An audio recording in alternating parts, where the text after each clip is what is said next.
At her first time, he whispered something nobody expected to hear. "I can't stop anymore." And that night changed everything between them. Where are you watching this story from? Subscribe to the channel and leave a like to find out what happened after that moment. The white lace dress trembled when she felt his hands caress her face for the first time. In that moment, in the penthouse on Fifth Avenue, with Manhattan glittering below like a sea of golden lights, Emily knew nothing would ever be the same. The city seemed to conspire with destiny, creating the perfect setting for two completely different worlds to collide in a silent explosion of possibilities. "I can't stop anymore," Michael whispered against her lips, and those 4 words sealed a fate neither of them could imagine. The air conditioning murmured discreetly in the background, but Emily barely noticed it. The only thing she could perceive was the contrast between the softness of his hands on her skin and the harshness of the world he represented. A world of board meetings, million-dollar contracts, and cold decisions she had never experienced from her small desk at the clinic in Greenwich Village. Michael's eyes, dark as the New York night stretching beyond the panoramic windows, reflected something Emily hadn't expected to find, an abyss of loneliness so deep it seemed capable of swallowing her whole. For an instant, she wondered if she could save herself from falling into it, or if it was already too late. Sometimes the most significant decisions of our lives are made in seconds, in breaths stolen between duty and desire, she thought as her fingers intertwined with his, noticing the differences. Her soft receptionist's hands against his firm and confident ones, accustomed to molding the world to his will.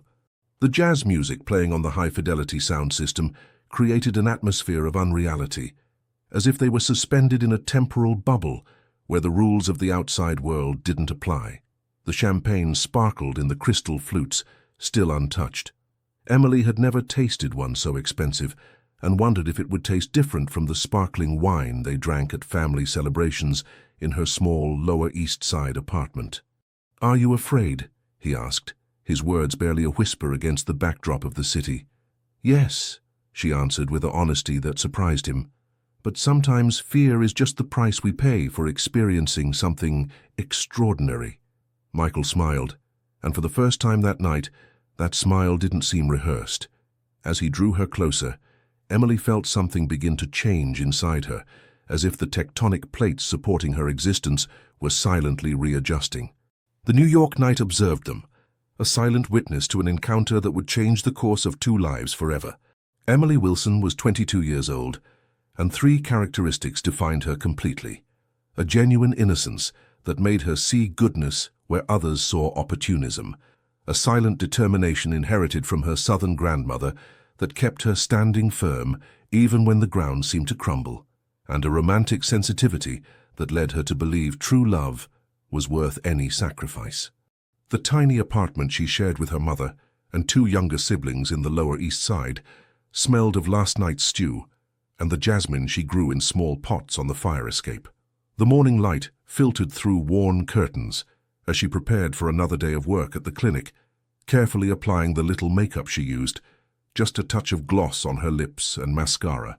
The mirror reflected an image of large hazel eyes that seemed to harbor more questions than answers. Her chestnut curls cascaded over her shoulders, rebellious as always to any attempt to tame them. They carried the same indomitable spirit that ran through her veins. "Em, can I borrow your red lipstick? Mine's finished." Her sister Kate, 16, appeared at the shared bathroom door, already wearing her school uniform. "I'm not using it today, so go ahead," she smiled, handing her the small tube.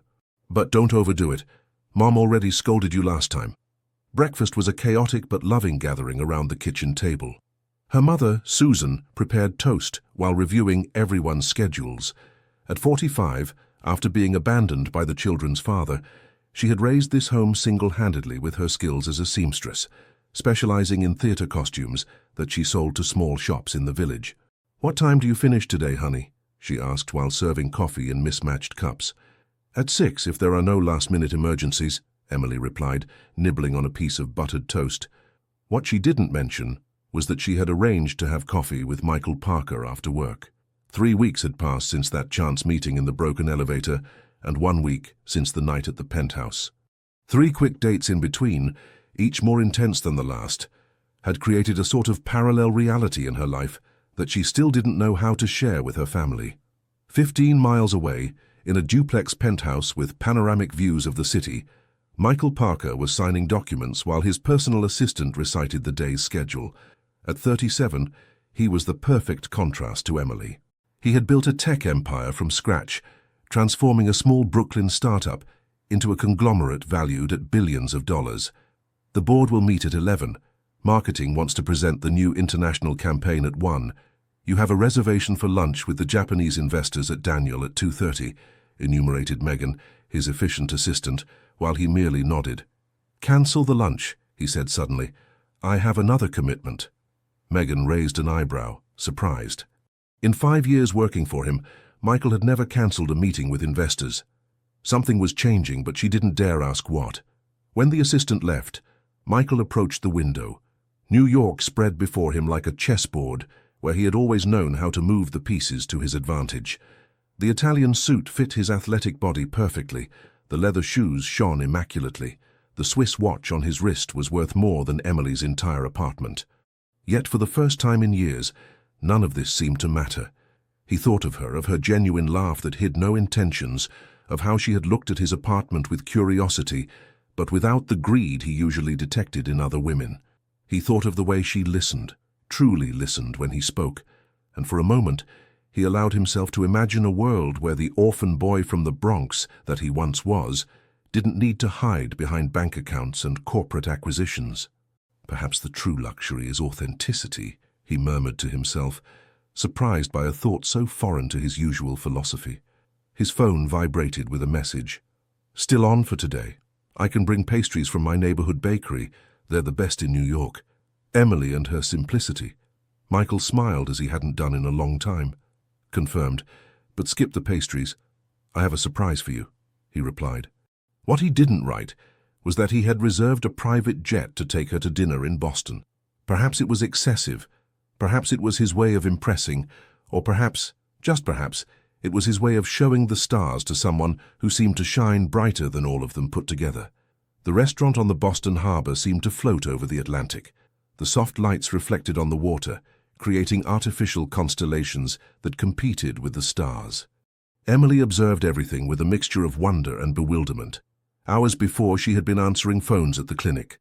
Now she was dining at one of the most exclusive restaurants in America, after a flight on a private jet that had left her speechless. This is too much, she whispered, as the waiter served a wine that probably cost more than her monthly rent. Michael watched her, fascinated by each of her genuine reactions. He was used to people who feigned indifference to luxury, a false sophistication that intended to hide their amazement. Emily, on the contrary, wasn't afraid to show her astonishment, to admit that all this was new to her. Nothing is too much, he responded, taking her hand across the table. I want to show you my world. Why me? She asked suddenly, with a frankness that disarmed him. There are women much more suited for all this. The water gently lapped against the restaurant's pillars, creating a hypnotic rhythm that accompanied the conversation. Michael took a sip of wine, contemplating the question. Why her? Even he didn't fully understand. Because when I'm with you, I don't need to be Michael Parker, the businessman. I can be simply Michael, he finally confessed. And you don't know how long it's been since I've just been myself. Emily's eyes softened, seeing beyond the facade of the powerful man to find the lonely boy he once was. The restaurant's environment seemed to dissolve around them, and for a moment they were just two people connecting on a level that went beyond circumstances or status. Tell me about the boy you were, she asked, leaning slightly forward. The real Michael. He never spoke about his past. It was an unwritten rule, a red line that no one in his circle dared cross, but with Emily's eyes fixed on his, the words began to flow almost against his will. I was born in the Bronx. My mother died when I was 5. My father, well, he disappeared shortly after. I grew up in an orphanage until I was 16. The words came out broken, as if each one represented a small act of courage. It wasn't a pleasant place. I learned that in this world, either you're the wolf or you're the prey. Emily listened without judging, her eyes reflecting an understanding that went beyond sympathy.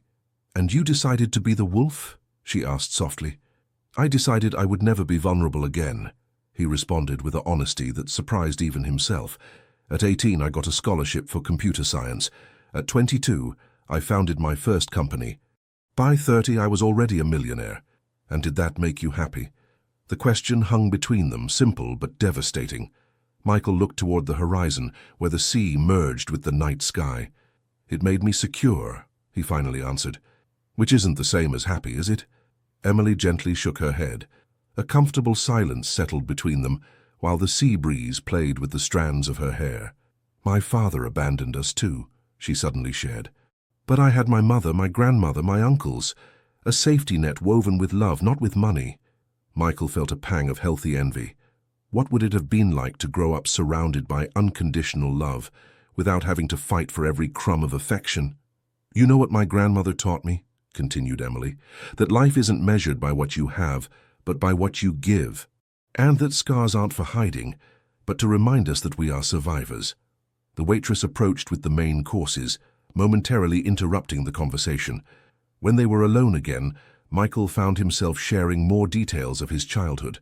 The books he read in secret, his fascination with computers, the nights he dreamed of escaping. I've never told anyone this, he admitted, surprised by his own openness. Sometimes we need someone who listens without expecting anything in return, Emily replied, her voice mixing with the sound of the waves.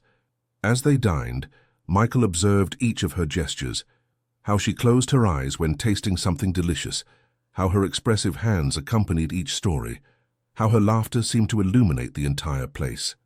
And in each of these small moments, something inside him began to transform, subtly like the tide that changes the shape of the shore without our barely noticing.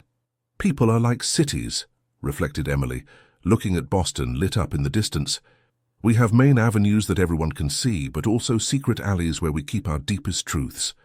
Michael nodded, thinking of all the dark alleys inside him, places no one had ever visited, until now. And if my alleys are too dark? He asked quietly. Emily took his hand, her fingers intertwining with his, as if they had been made to meet. Then we'll walk them together, she replied, with a certainty that made Michael's heart beat faster. Because sometimes the most valuable things are hidden in the darkness. The night advanced, and with it, the sensation that something irrevocable was happening between them. Two completely opposite worlds began to orbit around each other, defying all laws of probability and common sense. What neither of them knew was that soon they would have to face obstacles much greater than their social differences, that Michael's past contained secrets that could destroy the fragile connection they were building, and that Emily's strength would be tested as never before. 2 months after that dinner in Boston, Emily's life seemed taken from a novel she never imagined starring in. The dinners at exclusive restaurants, the weekends in the Hamptons, the discreet but expensive jewelry that Michael gave her, all of it formed a strange contrast with her shifts at the clinic and the afternoons helping her mother with sewing. That Tuesday morning, while organizing the week's appointments at reception, she noticed a sudden nausea that forced her to run to the bathroom. It was the 3rd time that week. With trembling hands, she took the pregnancy test she had bought the day before, but hadn't dared to use from her purse. 5 minutes later, sitting on the floor of the small clinic bathroom with the antiseptic aroma surrounding her, Emily looked at the 2 pink lines that forever changed the course of her life. "I'm pregnant," she whispered to herself, the words resonating strangely on her lips. Fear and joy mixed in equal proportions, creating a cocktail of emotions she could barely process. How would Michael react? How would her family take the news? Were they really prepared for this? That same day, at the headquarters of Parker Technologies, Michael was reviewing the latest financial reports when Megan entered with a worried expression. "You have a visitor," announced his assistant. "Victoria Bennett. She says it's urgent." Michael visibly tensed. Victoria had been his fiancée 3 years ago before he abruptly broke off the engagement. The woman who entered his office was the living image of sophistication. 40 years old, former international model, now director of her own fashion brand in Los Angeles. "Victoria," Michael greeted, maintaining a prudent distance. "To what do I owe your visit?" She moved through the office as if she still had the right to occupy that space, her heels echoing against the polished marble. Her expensive perfume flooded the room, bringing back memories Michael had tried to bury. "I heard you have a new tea distraction," she commented, her eyes evaluating every corner of the office. A girl from the Lower East Side. How quaint, Michael. The condescending tone made Michael's jaw tighten. My personal life hasn't been your business for a long time, Victoria. She let out a cold, almost metallic laugh. I just come as a concerned friend. He will tire of you, just as he tired of me. When the novelty of your purity wears off, he'll seek another conquest. The insinuation was clear, and Michael felt something burning inside him. Was it guilt, anger, or the recognition that there was a pattern in his behavior that he himself refused to admit? You don't know Emily, he responded dryly, and you certainly don't know me anymore. Victoria approached him, her perfume enveloping him like an invisible net. Does she know everything about you, Michael? About how you really built your empire? About the textile company in New Jersey? About us? The mention of the textile company was like a punch to the stomach. One of the best-kept skeletons in his closet, a business he had acquired for a fraction of its value 7 years earlier, leaving dozens of workers without compensation. You should leave, he said with a calmness he didn't feel. Victoria headed to the door, but before leaving she turned with a smile that didn't reach her eyes. By the way, did you know I was hospitalized for severe depression after our breakup? I suppose you haven't told your new conquest that either. The door closed behind her, leaving Michael with a bitter taste in his mouth. He looked out the panoramic window at New York, the city he had conquered with determination and sometimes questionable decisions. How would Emily react if she knew everything? If she saw not just the successful businessman, but also the predator he had sometimes been? His phone vibrated. It was a message from Emily. Need to see you. It's important. Something in the tone of the message told him this wasn't a conversation to have over the phone. He responded immediately, I'll pick you up at 7. Everything okay? The reply took a while to come. We just need to talk. That night in Michael's penthouse, New York stretched below them like a blanket of lights. Emily stood by the panoramic window, her silhouette cut against the night sky. She wore a simple dress, so different from the expensive clothes Victoria used to wear. I'm pregnant, she said without preamble, turning to look at him directly. Michael stood motionless. Half all the things he expected to hear, that possibility hadn't even crossed his mind. Are you sure? He asked, his voice barely audible. 3 different tests, she confirmed, all positive. A dense silence settled between them, full of unformulated questions and unexpressed fears. Michael walked to the bar and poured himself a whiskey, which he drank in one gulp. Say something, please, Emily asked, her voice trembling slightly. Michael left the glass and approached her. His face was unreadable, a perfect mask that hid the whirlwind of emotions he felt. Then, to Emily's surprise, he knelt before her, taking her hands in his. Marry me, he said. It wasn't a question, but a statement loaded with raw emotion. Emily looked at him, astonished. What? I want you to be my wife. I want us to form a family, he continued, his eyes more vulnerable than she had ever seen them. Not because you're pregnant, but because I can't imagine my life without you. A solitary tear rolled down Emily's cheek. Michael, we barely know each other. Everything is going too fast. He stood up, without letting go of her hands. Life doesn't always give us the time we want, but what we need. And I know I need you, Emily Wilson. Emily's heart was beating so hard she feared he could hear it. Part of her wanted to say yes immediately, to throw herself into his arms and believe in fairy tales.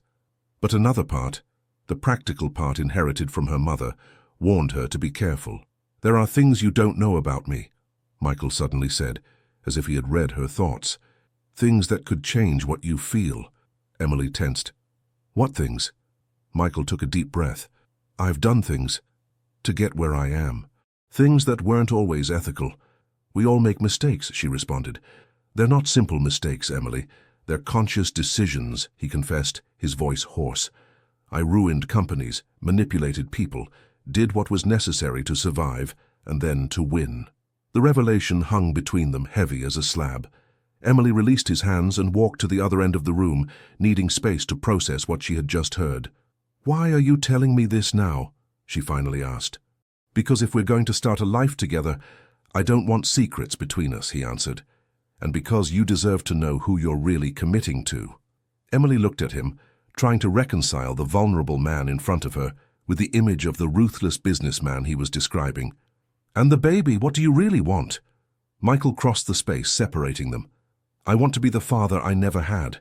I want to give you everything you deserve. I want to try to be better than I've been." Outside it began to rain. The drops hit against the panoramic windows, creating a symphony that accompanied the most crucial moment in both their lives. "I'm afraid," Emily admitted, her voice just a whisper. "So am I," he confessed, and that honesty, more than any grandiose promise, was what finally reached her heart. "Yes," she said at last, "I will marry you." Michael embraced her, lifting her slightly off the floor. When their lips met, the rain increased over New York, as if the sky wanted to mark with its tears that moment of decision. Neither of them knew that that night, as they sealed their commitment, they were also planting the seeds of trials and difficulties that would test every fiber of their love. That the complete truth about Michael still lurked in the shadows, waiting for the right moment to emerge, and that the true journey, the most difficult one, was just beginning. The wedding was an intimate ceremony in a historic chapel from the 17th century in upstate New York. The October sky was clear, as if nature itself wanted to bless the union. Emily wore the wedding dress her grandmother had brought from Georgia in a leather suitcase, restored with care and love by her mother's expert hands, complemented with a wildflower arrangement that had been passed down for generations. What most surprised everyone was Michael's choice. Instead of the Italian suit everyone expected, he wore the same simple suit that his father, a worker who left when he was very young, had worn at his own wedding decades earlier. A choice that made him cry for the first time in front of Emily when he showed it to her the night before. "It was the only thing I kept of him," he had explained, his voice breaking. "I don't even remember his face well. But this suit, it's as if a part of him could be present tomorrow." Emily's family received Michael with a mixture of distrust and hope. Her mother, Susan, had looked at the diamond ring that could buy a whole house and had asked in her marked southern accent, "Does he love you or possess you?" The question had echoed in Emily's mind like the bells of St. Patrick's Cathedral that never ceased to ring. Now, during the reception at a nearby farm, Emily observed Michael animatedly conversing with her uncle Robert, a retired taxi driver who told anecdotes of New York in the 80s. There was something genuinely moving in seeing how her husband, the word still sounded strange in her mind, was making an effort to fit into a world so different from his own. "He seems like a good man," said her grandmother Rose, approaching with the help of her cane. At 83, she maintained a lucidity and intuition that impressed everyone. "He has deep wounds, but also has heart." "How do you know, Grandma?" asked Emily, watching Michael laugh with a naturalness he rarely showed in his business environment. "The eyes never lie, child," replied the elderly woman, "and his look at you as if you were the sun after a lifetime of storms." The honeymoon in Martha's Vineyard was a parenthesis of pure happiness. Days of walks along the shore, nights of seafood in waterfront restaurants, dawns of confidences and caresses under the linen sheets of the beachfront hotel. Michael seemed like a different man, relaxed, playful, capable of enjoying the small pleasures without the constant tension that characterized him in New York. "We could stay here forever," he suggested one afternoon as they contemplated the sunset from the porch of their rented cottage. "Buy a house, raise the baby away from all the noise." "And your company?" asked Emily, intertwining her fingers with his. A shadow crossed Michael's face. "Sometimes I think I've become a prisoner of what I built." But the bubble of happiness burst abruptly when they returned to New York. One afternoon, while Michael was in a meeting, Emily decided to organize some documents in the office of their new home, a penthouse in the Upper East Side that Michael had bought as a wedding present. Among invoices and contracts, she found an old folder simply labeled NJ Textiles Inc. Curiosity got the better of prudence. Upon opening the folder, she found archived court documents from 7 years earlier. With each page she read, her heart sank deeper. The case involved the bankruptcy of a family textile company in New Jersey that Michael had bought for a fraction of its value, leaving dozens of workers without compensation. Names, faces, testimonies, entire families that had been left destitute while Michael acquired the machinery and patents for pennies on the dollar. Impeccable but ethically questionable legal strategies, a master chess move in business where the pawns had been sacrificed without contemplation. Emily's hands trembled when she closed the folder. Her mind evoked the stories that her Uncle John, a lifelong union member, told about unscrupulous businessmen, stories she had always listened to with indignation. How could she love a man whose fortune had been built in part on the suffering of others? That night she waited for Michael to return. New York had unleashed a furious storm, as if the sky wanted to accompany the tempest brewing inside her. The sound of the rain against the panoramic windows seemed to drum accusations. When he entered, soaked and with a tired expression, Emily was standing by the fireplace, the folder in her hands. Michael stopped short when he recognized it. "Why?" she asked simply. There was no accusation in her voice, just a deep sadness that was almost worse. Michael dropped his briefcase and took off his wet jacket. For a moment, it seemed like he was going to deny, to justify himself, to construct one of those elaborate defenses he knew so well how to articulate. But then his shoulders slumped, as if he finally yielded to a weight he had carried for too long. "Because I was afraid," he confessed, his voice barely audible over the roar of the storm. "Because I believed that in this world only the strong survive. Because I convinced myself it was the price I had to pay." Emily observed him, trying to reconcile the vulnerable man before her with the ruthless strategist who had ruined so many lives. "I told you about my childhood," he continued, approaching slowly. "But I didn't tell you everything. I didn't say that in the orphanage I learned that the weak are victims and the strong are victimizers. That I swore never to be vulnerable again, never to go hungry again, never to depend on the charity of others." The rain increased, creating a dramatic backdrop to his words. "I became the monster I swore I'd never be," he admitted, and those words carried the weight of a repentance that couldn't be feigned. Emily left the folder on the table and walked to the window. The city under the storm looked distorted, as if it were a metaphor for how her life felt at that moment, blurred, uncertain, threatening. "My family has always been on the other side of that system, Michael," she finally said. "We're the ones who suffer when the powerful make decisions like the ones you made. My Uncle John lost his job in a factory that closed after being acquired by a conglomerate. My cousin Peter had to emigrate when the construction company where he worked was sold to foreign investors." She turned to face him, her eyes bright with contained tears. "How can I share my life, raise our child, with someone capable of causing so much conscious harm?" Michael approached but stopped a step away, respecting the space she seemed to need. "I can't change what I did," he said with a hoarse voice, "but I can choose to be different now. I can try to repair the damage, compensate those people, use my position for something more than accumulating power." A lightning bolt illuminated the room, projecting dramatic shadows over their faces. In that brief instant of intense light, Emily saw something in Michael's eyes she had never noticed before. A crack in the armor, a glimpse of the frightened boy he once was. "How do I know these aren't just words?" she asked, her voice involuntarily softening. Michael extended his hand, an offer of connection that left the decision completely in her hands. "You don't. You'll have to see it in my actions day by day. And if you ever feel I'm failing, that I'm becoming that man again, promise me you'll tell me, that you won't let me lose myself again."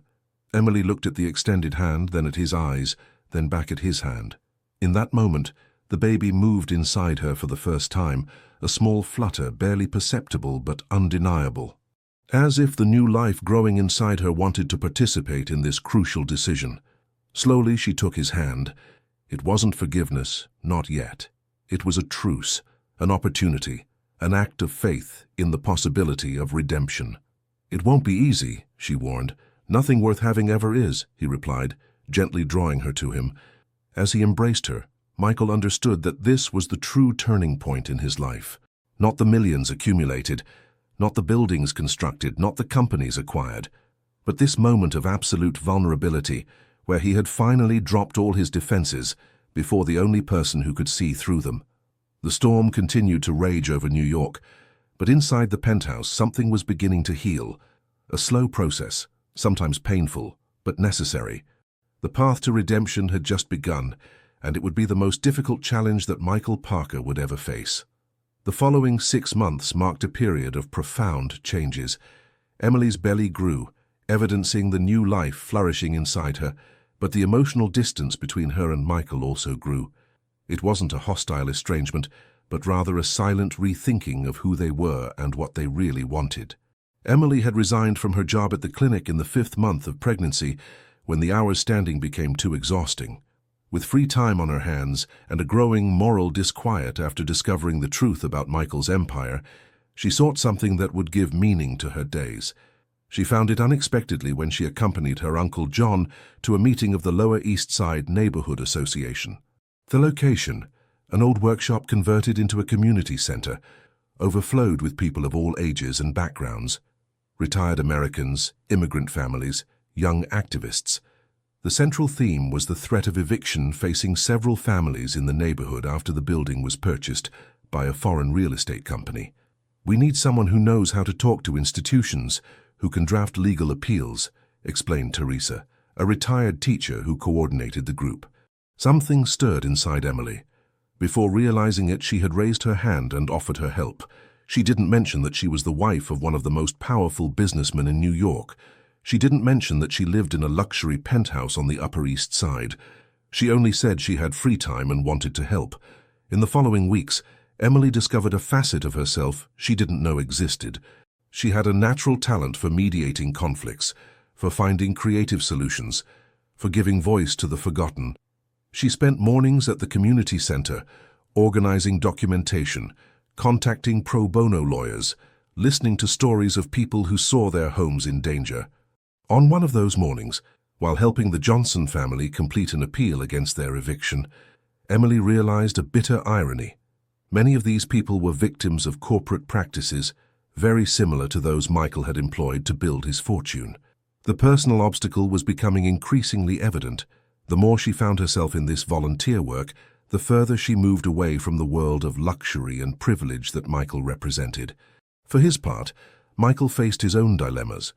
Emily's words had penetrated deeply, awakening a conscience he had kept dormant for years. He began to review his company's practices, to question decisions he would have previously made without blinking, to ask not only is it legal but also is it just. These changes didn't go unnoticed in business circles. Rumors spread. Michael Parker was softening, losing his edge. His company's shares fluctuated with each decision that prioritized ethics over immediate profit. One spring afternoon, Emily returned to the penthouse to find Michael sitting on the terrace, contemplating the city with a worried expression. "What's wrong?" she asked, leaving her bag by the door. Michael looked at her, noticing the spark in her eyes that appeared each time she returned from her community activities. A spark he hadn't seen when she was with him for a long time. "The board is questioning my leadership," he replied, running a hand through his hair. "They think I'm making sentimental decisions, that I'm compromising the company's profitability."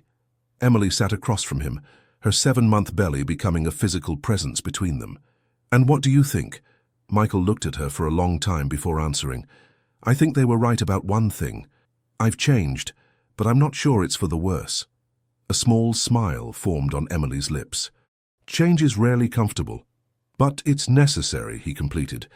Then, as if changing the subject, "How's your work at the association going?" Emily's face lit up as she told him about the progress with the families threatened with eviction, how they had secured a moratorium, how they were negotiating with the city council. "You should have studied law," Michael observed. "You have a natural talent for it." "It's never too late," she replied, caressing her belly. "Maybe when the baby is a bit older." The conversation drifted to plans for the baby's room, a comfortable neutrality that avoided the deeper issues floating between them like storm clouds. But both knew they were only postponing the inevitable. Their paths, which had converged so improbably, were beginning to take divergent directions. That night, while Emily slept, Michael remained in his office, reviewing old documents. Among them, he found the dossier of NJ Textiles, Inc., the New Jersey textile company he had acquired years ago. With a lump in his throat, he reviewed the list of dismissed workers, their names and circumstances, data that before had been mere statistics in a financial report. James Foster, 54 years old, 30 years in the company, 3 children, 1 with a disability. Mary Thompson, 48 years old, widow, sole support of her family. John Davis, 33 years old, had just bought his first house with a mortgage. The list continued, each name a life disrupted by decisions he had made from the coldness of an elegant office. With trembling fingers, Michael began to write an email to his financial director. "I need to locate these people, all of them. I want to establish a compensation fund." It was past midnight when he finished. As he looked up, he was startled to see Emily at the door, observing him. "How long have you been there?" he asked. "Long enough," she replied softly, approaching to read the screen over his shoulder. Her eyes widened as she understood what he was doing. "It won't bring back the lost time," warned Michael. "It won't repair all the damage, but it's a start, isn't it?" Emily placed a hand on his shoulder. "It's more than a start." For the first time in weeks, they shared a moment of authentic connection. It wasn't the overflowing passion of the early days, but something deeper, the mutual recognition of two people who were evolving, sometimes together, sometimes separately, but always in search of something better. What neither of them could foresee was that external forces were about to test this fragile reconciliation. Michael's ex-fiancée hadn't had her final say, and New York's business circles don't easily forgive those who challenge their unwritten rules. The perfect storm was forming on the horizon, ready to sweep away everything in its path. The news broke like a bomb on a placid June morning. Emily was preparing a cup of herbal tea in the kitchen, one hand supporting her back to relieve the weight of her 8-month pregnancy, when Michael entered with a distraught face holding his tablet. "What's happened?" she asked, alarmed by his expression. Without saying a word, Michael showed her the screen. The headline of the Wall Street Journal left no room for doubt. "IRS investigating Michael Parker for alleged tax evasion. Parker Technologies under suspicion." Emily sank into a chair, feeling the floor crumbling beneath her feet. "Is it true?" Michael vehemently denied it. "I've made many mistakes, Emily, but not this one. Someone is trying to bring me down." The following days were a whirlwind. The company's shares plummeted. The phones didn't stop ringing. Journalists, business partners, lawyers. Michael's law firm worked tirelessly to prove his innocence, but the media damage was already done. The headlines in the New York Times and the Washington Post were merciless. The friends from Michael's social circle disappeared like smoke. Even some members of his company's board began to distance themselves publicly. One afternoon, while Michael was meeting with his lawyers, the penthouse doorbell rang. Emily, who had decided not to go out to avoid the paparazzi posted at the building entrance, opened the door cautiously. Before her stood Victoria Bennett, Michael's ex-fiancée, impeccably dressed and with an indecipherable expression. "Emily Wilson," she greeted coldly. "I think it's time we had a woman-to-woman conversation." Reluctantly, Emily invited her in.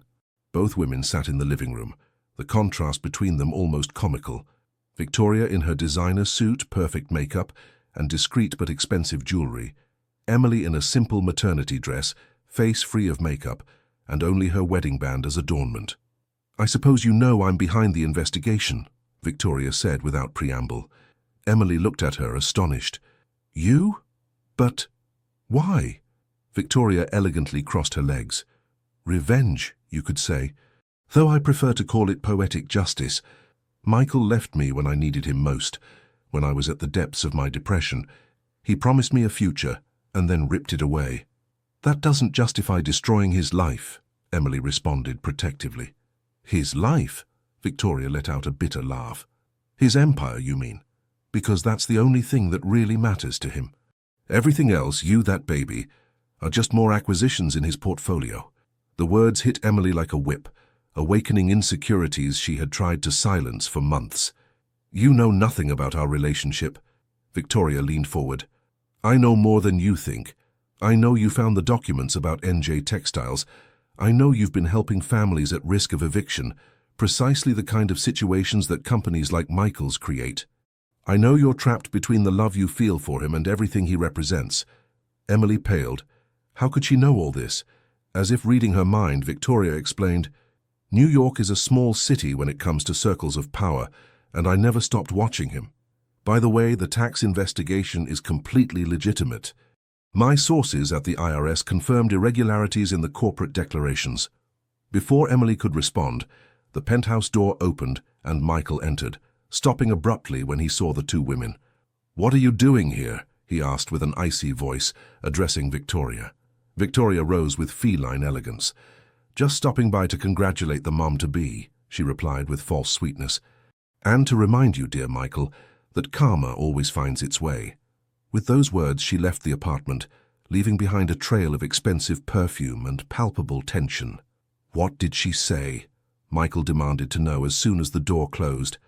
Emily looked at him, really looked at him, as if trying to see through all the layers that constituted the man she had chosen as her life partner. She told me she's behind the tax investigation, and that the accusations are true. Michael sank into the sofa, the mask of control vanishing to reveal a profound exhaustion. Not everything is true, but there are grey areas, transactions that my tax advisors structured in tax havens. I signed the documents without questioning too much. So you did something illegal? Emily's voice trembled. Not directly. But I didn't do what was right either, he admitted, running his hands over his face. The lawyers say we can reach an agreement with the IRS, pay a fine, avoid criminal charges. But the company's reputation, that can't be fixed. Emily approached the window, observing New York spreading below them, the city that had once united them and now seemed to be separating them. What are we going to do? Michael looked at her, his dark eyes reflecting a renewed determination. I'm going to fight, not for the empire, but for us, for the baby, for the person I'm trying to be. That night, while Emily slept uneasily, Michael made the most difficult decision of his life. The next morning, he convened the board of directors of Parker Technologies and presented his resignation as CEO. He proposed a restructuring plan that included full cooperation with the IRS, the implementation of new ethical and social responsibility policies, and the appointment of a successor with values aligned with this new vision. The news spread like wildfire. The resignation of the powerful Michael Parker made the headlines of every newspaper. Some interpreted it as an admission of guilt, others as an act of corporate responsibility. For Michael, it was simply the first step toward freedom. When he returned to the penthouse that afternoon, he found Emily packing. "What are you doing?" he asked, confused. She turned, silent tears running down her cheeks. "We have to leave, Michael. This place, this life, it's not ours anymore." He approached slowly. "What do you mean?" "That if you really want to change, if you really want to be the man you say, we can't continue living in this bubble of privilege," she explained with a broken but determined voice. "We need to start again from scratch, without the weight of all this." Michael looked around at the luxurious penthouse that had once represented the pinnacle of his success. Now it seemed empty to him, a mausoleum of misguided values and distorted priorities. "Where would we go?" he asked softly. "To the Lower East Side," she replied, wiping away her tears. "My mother has space for us while we find something of our own, something more authentic." In that moment, Michael understood the magnitude of the change that was coming. It wasn't just about leaving a job or an apartment. It was about renouncing an identity he had meticulously constructed over years. It was about jumping into the void without a safety net, trusting only that love, that feeling he had previously considered a weakness, would be enough to sustain them. "All right," he said finally. "Let's pack the essentials and leave the rest behind." That night, as the most valuable possessions were confiscated as part of the investigation, Michael and Emily left the penthouse with just 2 suitcases. The descent in the elevator from the top floor to the ground floor seemed symbolic. A man who had had everything now descended to the reality that the rest of the world inhabited. As they left the building, a group of journalists was waiting for them. Flashes, shouted questions, microphones pushed in their faces. Michael instinctively placed himself in front of Emily, protecting her with his body as they advanced toward the taxi that awaited them. "Is it true that you're bankrupt, Mr. Parker? Are you facing criminal charges? Where will you hide now?" The questions rained down on them like poisoned darts. Finally, when they were about to enter the taxi, Michael stopped and turned to the journalists. "I'm not hiding," he said with a clear and firm voice. "I'm starting over, and for the first time in my life I'm doing it with clean hands." With those words, he helped Emily into the vehicle and closed the door behind them.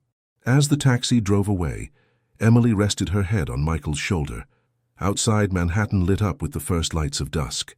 "I'm afraid," she admitted in a whisper. Michael took her hand, intertwining his fingers with hers as he had done on the first night. "So am I," he confessed. but for the first time it's the right kind of fear. The taxi advanced toward the Lower East Side, toward a life that neither of them could fully imagine. The future stretched before them, uncertain but full of authentic possibilities. And in that precise moment, despite all they had lost, Emily knew they were gaining something infinitely more valuable: the opportunity to build a life based on truth. Susan Wilson's apartment in the Lower East Side seemed to shrink with Michael's presence. His nearly 6'4" frame bumped against the low door frames. His shoulders barely passed through the narrow hallway that led to the small bedroom he now shared with Emily. The bathroom, with its shower where barely one person fit, had become a daily challenge. For someone accustomed to 3,000-square-foot penthouses and Italian marble bathrooms, the transition was brutal. Nevertheless, Michael didn't complain. There was something in the authenticity of that home that disarmed him. The family photographs on the walls, the smell of stew that permeated every corner, the laughter of Kate and James, Emily's siblings, resonating in the afternoons. "More pot roast, Michael?" Susan offered during dinner, her southern accent becoming more pronounced when she was at home. "Thank you, it's delicious," he responded sincerely, extending his plate. Susan observed him with a mixture of compassion and caution. She had seen in the news how her son-in-law's empire crumbled, how his name was dragged through the mud, how his company's shares had lost almost 80% of their value. She had also seen how, despite everything, he treated her daughter with affection and respect that no money could buy. "I have an interview tomorrow," Michael announced, changing the subject. "At Frank's auto repair shop, your Uncle Robert's friend." An uncomfortable silence fell over the table. The powerful Michael Parker, whose signature had been on multi-million-dollar contracts, was now looking for work as a mechanic. "Do you know anything about cars?" asked James, 17, breaking the silence. "My father was a mechanic," Michael replied, his voice softening as he spoke of a past he rarely mentioned. "Before he left. I remember some things he taught me when I was very young." Emily looked at him, surprised. It was the first time he had mentioned his father's profession. Another small piece of the puzzle that was her husband, a man she continued to discover day by day. The interview was a disaster. Michael's hands, accustomed to signing documents and holding crystal glasses, proved clumsy among tools and engines. Frank, a frank 50-year-old man with arms covered in worn tattoos, observed him with a mixture of amusement and pity. "Look, Parker, I respect that you want to work," he said finally, wiping the oil from his hands with a rag. "But you don't know anything about cars. You'd hurt yourself on the first day." Michael nodded, swallowing his pride. "I understand. Thank you for the opportunity. Although," continued Frank, scratching his beard, "I need someone to handle the accounts. My niece who did it moved to Chicago last month. Do you know anything about accounting?" A bitter smile crossed Michael's face. If he knew that he had directed a company valued at billions of dollars. "Yes, I know a bit about numbers." Thus began his new professional life, in a small office at the back of the shop, organizing invoices, managing payments to suppliers, optimizing the business's expenses. The salary was a tiny fraction of what he had earned before, but it had something he hadn't felt in a long time: the satisfaction of earning his bread honestly, without complex schemes or gray areas. Meanwhile, Emily faced her own challenges. The birth was approaching, and the idea of bringing a new life into such a precarious situation frightened her. They had lost almost everything: the house, the cars, the bank accounts frozen during the investigation. The only thing they had managed to save was some personal jewelry and a modest account that Michael had kept separate from his businesses.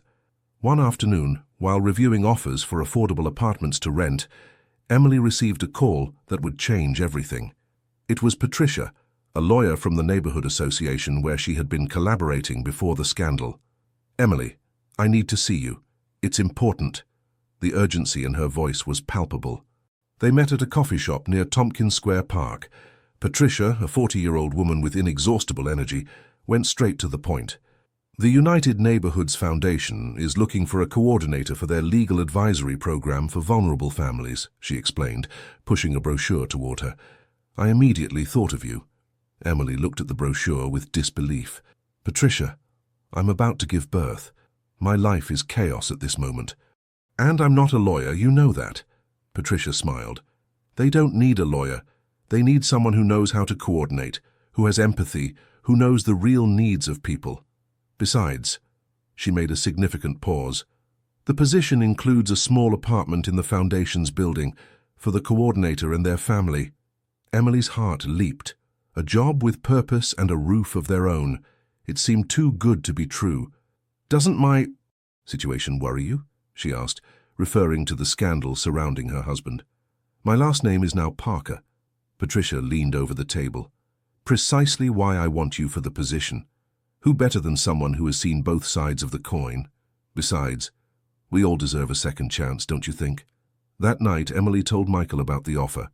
They were sitting on the small fire escape of the apartment, the stars barely visible among the city lights, and the neighbors hanging laundry. "You should accept it," he said immediately. "It's perfect for you. And you? The apartment is in the Bronx. You'd be far from the auto shop." Michael smiled, caressing her cheek. "I'll take the subway. Like the rest of the mortals." There was a lightness in his voice that contrasted with the gravity of their situation, as if the loss of his entire material empire had taken a weight off his shoulders rather than adding to it. "Don't you miss it?" Emily suddenly asked. "Your previous life?" Michael looked at the city, thoughtful. "I miss the security," he finally admitted. "The certainty that I could solve any problem with money. But I don't miss the person I was. I don't miss living in fear of losing everything, because now that I've lost it, I realize that what's truly important is still here." He took Emily's hand and placed it first on his heart, then on her belly, where their daughter was growing. The moment of intimacy was interrupted by a shout from inside. "Come see this," James called from the living room. They entered to find the whole family gathered around the small television. On the screen, Victoria Bennett was giving an exclusive to a well-known television program. Michael Parker not only evaded taxes, she was saying with a measured voice, perfectly made up for the cameras, he also manipulated his employees, deceived his partners, and betrayed everyone who trusted him. Michael stood motionless, watching as his ex-fiancée dug up every error, every transgression, every moment of weakness from his past. Some accusations were true, others malicious exaggerations, some simple lies, but all combined painted the portrait of a monster without scruples. "Turn it off, please," Susan asked, seeing her son-in-law's pale face, but Michael raised a hand. "No, I need to hear this." The interview continued, each word like a nail in his already tarnished reputation. Victoria spoke with the precision of a surgeon and the cruelty of an executioner, dissecting Michael's career with intimate knowledge of his most vulnerable points. When it finally ended, a thick silence filled the small living room. "None of that matters," Emily finally said, taking his hand. "That person she's talking about isn't who I have beside me now." Michael squeezed her hand, grateful, but she could feel the tremor in his fingers, the tension in his jaw. The blow had been devastating, not because he cared about public opinion, but because it confirmed his own deepest fears, that perhaps he was, irreversibly, the monster he had allowed to form inside him. That night, while Emily slept, Michael quietly slipped out of the apartment. He walked aimlessly through the streets of New York, the city he had once believed he conquered. His steps led him unconsciously to the Bronx, to the ruins of the orphanage where he had grown up, now an abandoned building waiting to be demolished. He stopped in front of the peeling facade, looking at the broken windows, the sealed doors. This was the true starting point, where everything began, where a frightened boy swore he would never be vulnerable again, never depend on the charity of others, never feel the pain of abandonment. "And look where that fear has led you," he murmured to himself. The irony didn't escape him.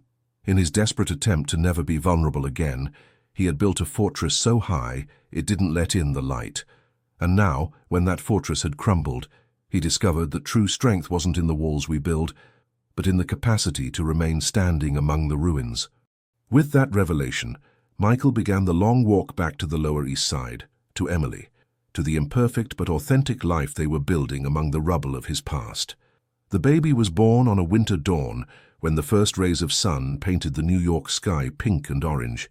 It was a girl with Emily's eyes and Michael's stubborn determination. They named her Hope, a name that encapsulated everything they felt at that moment in their lives, the promise of a new beginning, of a different future, of redemption. At New York Presbyterian Hospital, without private rooms or imported flowers, Only with the presence of Emily's family singing southern lullabies, Michael held his daughter for the first time and cried as he had never done before. Grandmother Susan brought apple pie and coffee, and the whole room smelled of cinnamon and sugar. "She's perfect," he whispered, as little Hope grabbed his finger with surprising strength. Emily observed him from the bed, exhausted but radiant. "She looks like you when she frowns." Michael laughed through tears. "Poor girl. Let's hope she's inherited everything else from you." The family took turns to enter and meet the new member. Kate and James argued about who she resembled more. Uncle Robert was already planning to take her to see the Yankees play when she was old enough. Grandmother Rose, who had come specially from Georgia, blessed her with a prayer in a low voice, a family tradition that went back generations. Amid that loving chaos, Michael experienced an emotion he had never felt, a mixture of pride, terror, and a love so intense it almost physically hurt. Holding that small, defenseless creature, he finally understood what it meant to be truly vulnerable. And instead of terrifying him, this time it filled him with a strange peace. The first days with Hope in the small apartment that the Foundation had provided were a whirlwind of emotions. Sleepless nights, discussions about diapers, moments of pure joy when the baby smiled, instances of panic when she cried inconsolably. Michael adapted with a naturalness that surprised everyone, especially himself. His hands, which once signed million-dollar contracts, now changed diapers with dexterity. His voice, which once gave orders in boardrooms, now sang off-key lullabies at 3 in the morning. Emily began working at the Foundation when Hope was 2 months old. Michael adjusted his schedule at the auto shop to be able to care for the girl during the afternoons. They took turns, supported each other, improvised solutions to the small and large problems that arose each day. But despite the joy that Hope had brought to their lives, Michael struggled with internal demons that refused to disappear. Victoria's interview had been just the beginning. The tax investigations continued, and although it seemed he would avoid criminal charges thanks to an agreement with the IRS, his name remained synonymous with scandal in business circles. One morning, while having breakfast in the small kitchen of the apartment, Emily noticed Michael's distant expression as he read something on his phone. "What is it?" she asked while breastfeeding Hope. Michael hesitated before answering. "They just published an article on the fallen of finance. Guess who tops the list?" Emily sighed. "It will pass, Michael. People forget. It's not just that," he confessed, leaving the phone on the table. "I received an offer. From my former partners." Emily stopped feeding the baby, suddenly tense. "What kind of offer?" $15 million, he responded, his voice neutral. "In exchange for testifying against various corrupt executives, clearing my name, and potentially rebuilding everything." The silence that followed was dense, almost tangible. Hope, sensing the tension, began to whimper. "And what are you going to do?" Emily finally asked, resuming feeding the child, avoiding looking directly at Michael. He ran a hand through his hair, a gesture he had begun to show more frequently since they lived in the Bronx. "I don't know. It seems an opportunity to fix all this." "Fix what exactly?"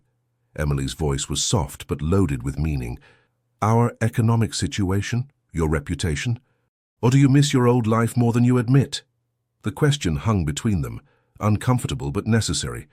Michael stood up and approached the window, observing the modest panorama of the Bronx, so different from the views he once had from his penthouse. "If you accept this," Emily finally said, cradling Hope against her chest, "you'll be betraying the person you've become these last few months. The man I love isn't the millionaire. It's the man who fixes cars and comes home tired, but with truly clean hands." The words hit him harder than any media accusation, because deep down, Michael knew they touched on the deepest truth of his transformation. It wasn't just about losing a fortune, but about finding an authentic identity that money had hidden for years. "Give me time to think," he asked, kissing Emily's forehead before leaving for the auto shop.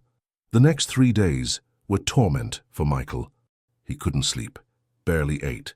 He spent hours walking the streets of New York, returning to the abandoned orphanage in the Bronx where he grew up, sitting on the benches of St. Patrick's Cathedral where he married Emily. The weight of the decision was physical, palpable, suffocating. One afternoon he found himself in Central Park, observing families during their Sunday walk.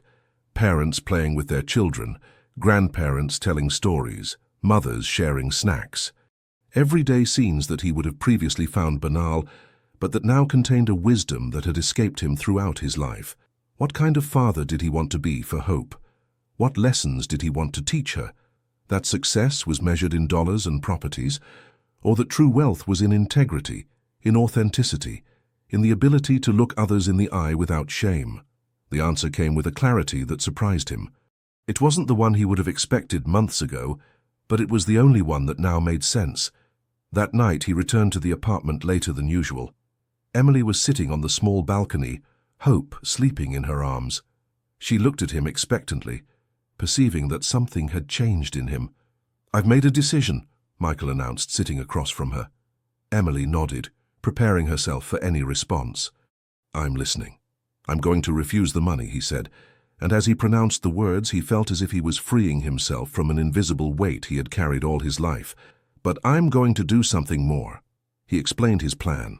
He would use all the knowledge he had about the corporation's illegal practices to create a detailed dossier that he would anonymously deliver to the authorities.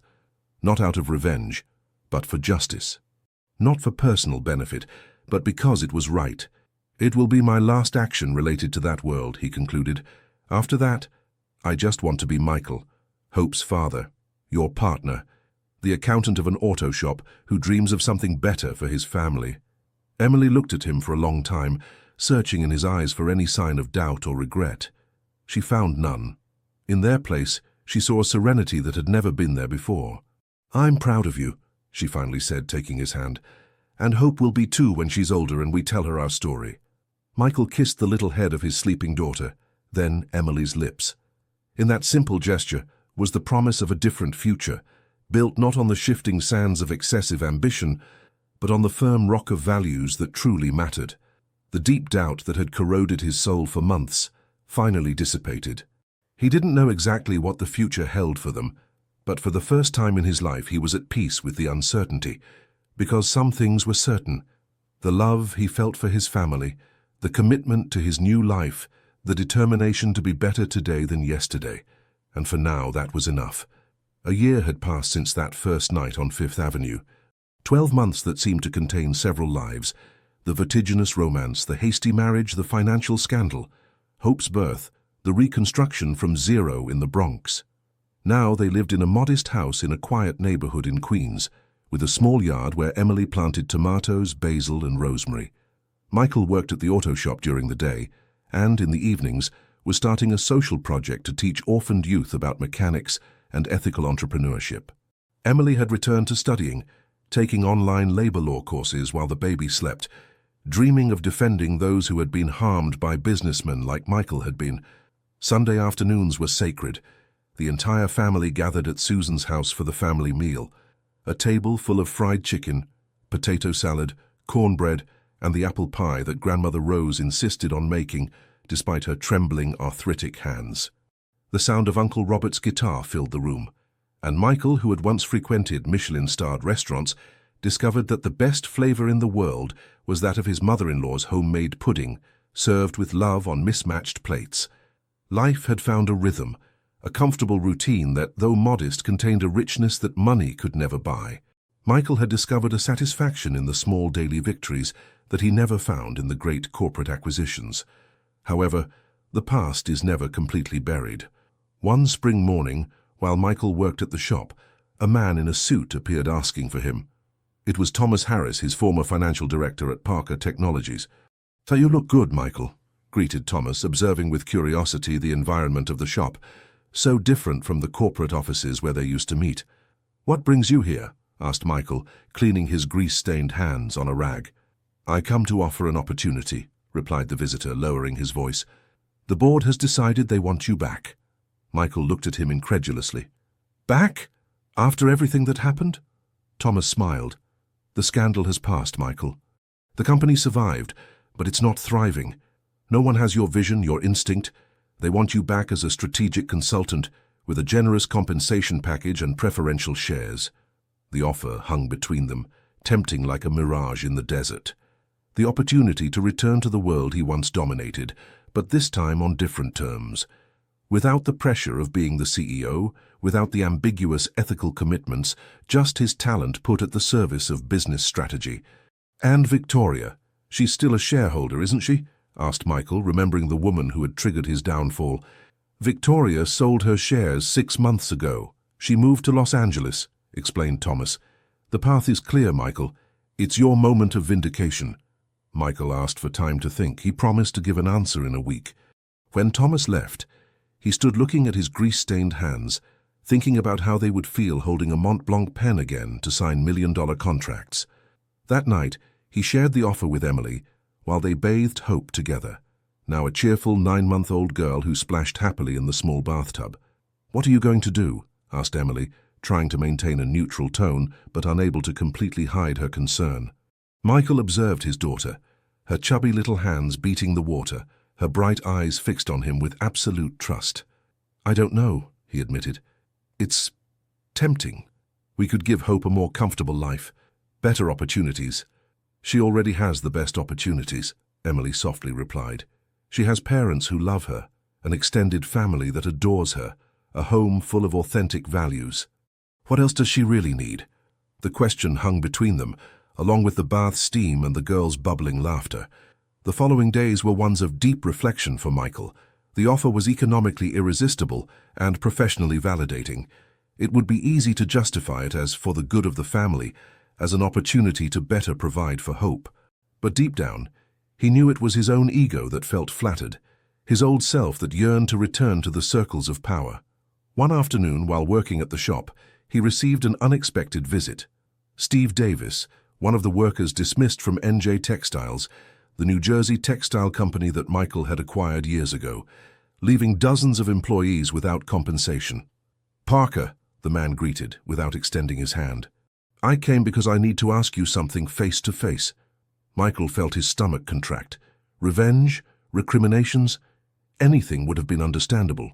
"The compensation fund you created for the former employees, was it sincere or just a maneuver to clean your image?" asked Steve, his eyes fixed on Michael's. The fund had been one of the last actions Michael had taken before losing everything. He had allocated a substantial part of his personal savings to compensate, albeit partially, the workers affected by his aggressive business practices. "It was sincere," Michael responded, holding his gaze, "although I know it came late and doesn't repair all the damage caused." Steve nodded slowly. "My daughter was able to finish her studies thanks to that. My wife received the treatment she needed. I can't say I completely forgive you, but I wanted you to know it made a difference." He then extended his hand, a gesture of truce more than full reconciliation. Michael shook it, feeling the weight and strength of years of hard work in those calloused fingers. "I heard the company wants you back," added Steve before leaving. "I just came to see what kind of man you are now, before deciding if it's worth fighting against your return." Steve's visit was like a mirror reflecting the true nature of the decision Michael was facing. It wasn't just about a job or a salary. It was a choice about the man he wanted to be, about the legacy he wished to leave, about the example he wanted to set for his daughter. That night, while Emily and Hope slept, Michael went out to the small backyard. The New York sky was exceptionally clear, allowing some stars to be seen despite the city's light pollution. He sat in a cheap plastic chair, so different from the luxurious designer furniture he once owned, and contemplated the firmament. He thought about the frightened orphan boy, the ambitious young man who built an empire, the fallen man who had lost everything except the essentials. He thought about the faces of the people he had hurt with his decisions, and the faces of those he now helped with his project for orphaned youth. The answer came with the clarity of dawn that was beginning to appear on the horizon. It wasn't the answer that the Michael of a year ago would have given, but it was the only one that now made sense. The next morning he called Thomas to communicate his decision. "I'm not coming back," he said simply. "But I have an alternative proposal." He explained his idea. He was willing to advise the board on implementing a real corporate social responsibility program, not as a marketing strategy, but as an ethical commitment. He would work as an external consultant with modest fees, maintaining his independence and his new life. "You're crazy," was Thomas's initial response. "You're turning down millions. I'm choosing something more valuable," Michael responded with a serenity that surprised even himself. When he hung up, He felt a lightness he hadn't experienced in a long time, as if he had passed a test he didn't even know he was taking, the final test of his transformation. That afternoon, upon returning home, he found Emily in the yard, reading under the small lemon tree they had planted when they moved. Hope slept in her portable crib beside her, her breathing measured, her small fists closed next to her angelic face. "I refused the offer," Michael announced, sitting beside them. Emily closed her book, studying his face. "Are you sure?" Michael nodded, taking her hand. "I've never been more sure of anything in my life." "Why?" she asked, not because she doubted his decision, but because she wanted to understand the path that had led him to it. Michael looked around him. The small yard with potted plants, the clothes hanging gently swaying in the breeze, his daughter's sleeping face, Emily's hand in his. All so simple, so ordinary in the world's eyes, but for him, more valuable than all the empires he had ever built or dreamed of building. "Because I finally understood that what we have here," he responded, his voice loaded with emotion, "can't be bought with all the money in the world, and I'm not willing to risk it." "Not again," Emily smiled, that smile that had illuminated his life since that first meeting in the broken elevator. She leaned in to kiss him, a kiss that tasted of fulfilled promise, of shared future, of home. His touch still made her heart race. His whisper still carried that intensity that left her breathless. But now when he said, "I can't stop anymore," he was talking about building a life with meaning, not about possessing or conquering. He was talking about how he couldn't stop thanking each morning for having lost everything, because only then had he found what truly mattered. The seasons passed, marking the rhythm of life in Queens. The small lemon tree in the yard had given its first fruits. Hope had spoken her first words, Dada to Michael's delight, water to everyone's surprise, and the modest house had truly become a home. Michael had developed his social project beyond what he initially imagined. What began as informal mechanics workshops for orphaned youth had become a structured professional training program, supported by small local businesses that offered internships and, eventually, employment to the participants. "I never thought I would become a teacher," he commented one night while reviewing his students' work at the kitchen table. Emily observed him over her law books, now in her second year of college. "You've always been good at explaining things. Just that before you explain to executives in expensive suits, not to kids in worn sneakers." Michael smiled, recognizing the truth in her words. "The difference is that these kids really want to learn. They're not there out of obligation or ambition, but because they see a real opportunity to change their lives." "Like you," Emily softly added. Their gazes met in a moment of perfect understanding. Michael had traveled a path similar to these youths, from hopeless orphan to man with purpose. The difference was that he had needed to lose everything to find his true path, while he tried to help these kids find it without the painful detours. The proposal Michael had made to Parker Technologies as an external consultant had been accepted, though with modified terms. He attended the offices once a month, always in his simple clothes and with his old leather backpack, to advise on the implementation of social responsibility policies. Some executives looked at him with disdain, others with curiosity, a few with genuine respect. What no one could deny was the positive impact of the initiatives: scholarship programs for students from disadvantaged environments, fair labor policies, investments in communities where the company operated. The strategist Michael was still there, but now he used his talent to balance business benefit with social benefit. Meanwhile, Emily had found her own professional voice. Her work at the foundation had led her to become a respected figure in the field of housing rights defense. She combined this with her studies and motherhood, a balance that sometimes seemed impossible but that somehow she managed to maintain day by day. "Sometimes I wonder what our life would be like if nothing had changed," she commented one afternoon, as they walked through Central Park, Hope running ahead of them chasing pigeons. "If you had continued being the powerful CEO and I the trophy wife." Michael took her hand, intertwining his fingers with hers as he had done since that first night. "We would have had more things, but less life." The response, simple but profound, summarized the transformation of both. It wasn't just that Michael had left behind the ruthless corporate world, or that Emily had found her vocation in service to others. It was that together they had discovered a way of living that valued human connections above material possessions, authenticity above appearances, positive impact above power. One day, while Michael worked at the shop, he received an unexpected visit. Victoria Bennett, elegant as always, but with a different expression on her face, less hard, less calculating. "Victoria," Michael greeted, cleaning his hands before approaching. "I didn't expect to see you." "Nor did I expect to be here," she admitted, looking around with some discomfort. "I came to say goodbye. I'm moving permanently to Los Angeles." Michael nodded, not quite knowing what to say. The woman before him had been his fiancée, then his fiercest enemy, the architect of his downfall. But now, seeing her under the raw light of the shop, she seemed simply another person, as full of contradictions and searches as anyone. "You look different," Victoria observed. "At peace." "I am," Michael confirmed. "And you?" Victoria looked away. "I'm on the way. Therapy helps. Getting away from New York, too." An uncomfortable silence ensued, loaded with a shared past that already seemed to belong to other people. "I wanted to apologize," Victoria finally said, the words coming out with evident effort. "Not for exposing you, that you deserved, but for how I did it, for the cruelty, for making it personal." Michael looked at her, surprised by the sincerity he perceived. "I accept your apologies, and I offer mine. I treated you like a possession, not like a person. I abandoned you when you needed me most." Victoria smiled slightly, a sad but genuine smile. "It seems we've both learned some lessons. The most important ones are usually the most painful," Michael reflected.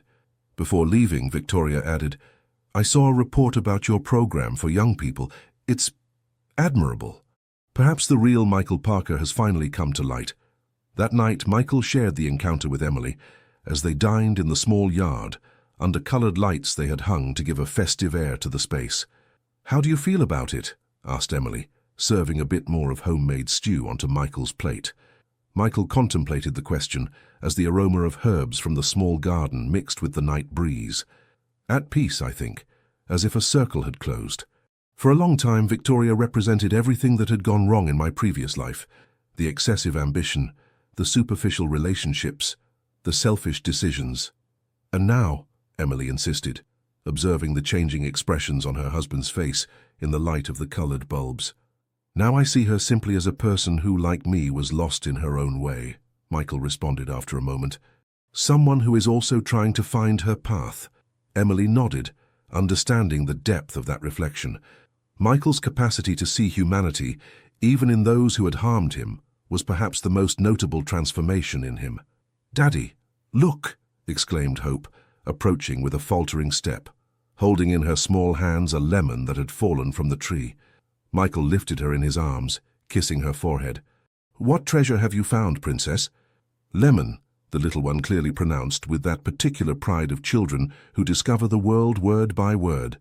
"And what do we do with lemons?" asked Michael, following a habitual game between them. "Lemonade," Hope responded with a bubbling laugh that seemed to illuminate the entire yard. Emily observed them, marveled once more by how the most adverse circumstances had brought with them the most precious gifts.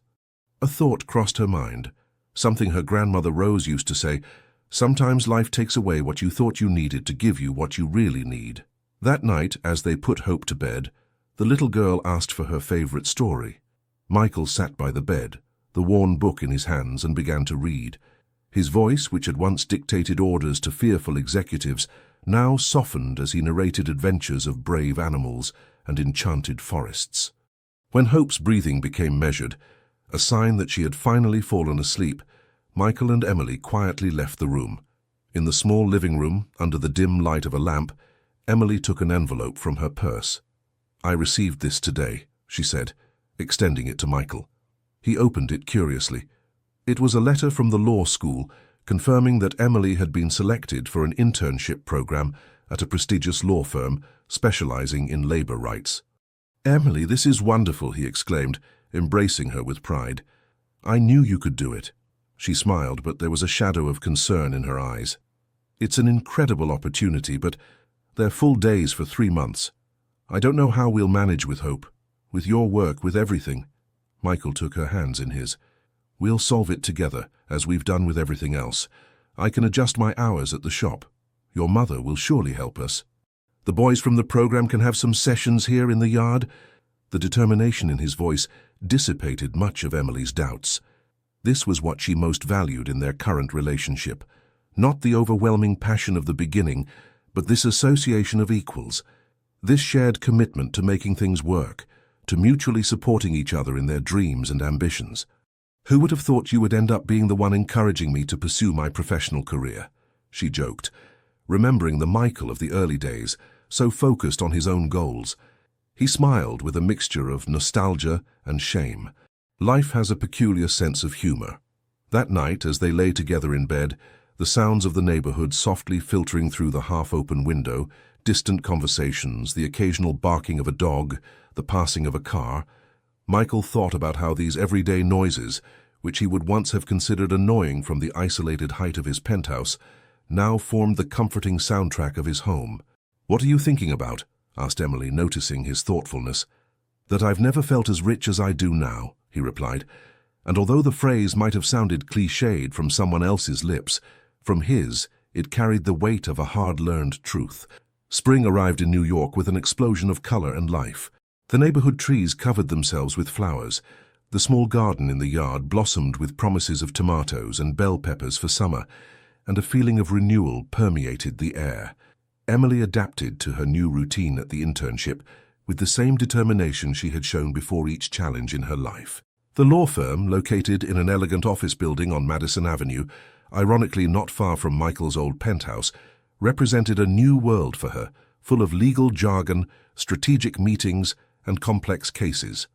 "It's strange," she commented one night during dinner.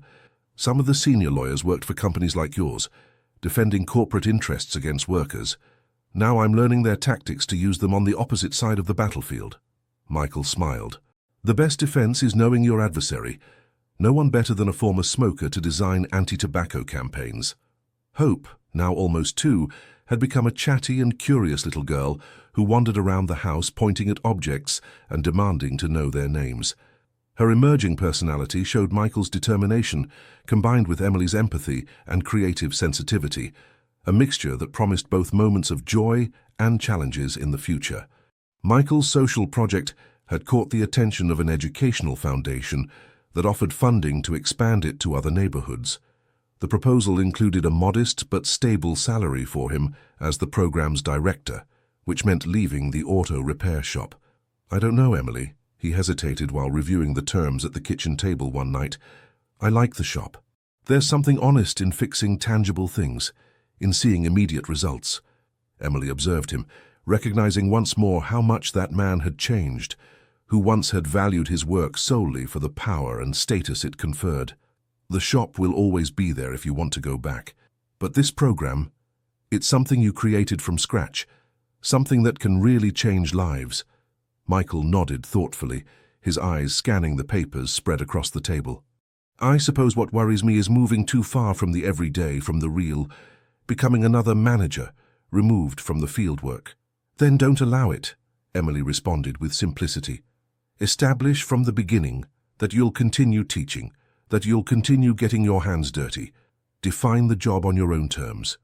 The clarity of her perspective, as so many other times, illuminated the path for Michael. He called the foundation the next day and negotiated an agreement that would allow him to maintain direct contact with the youths while expanding the program's reach.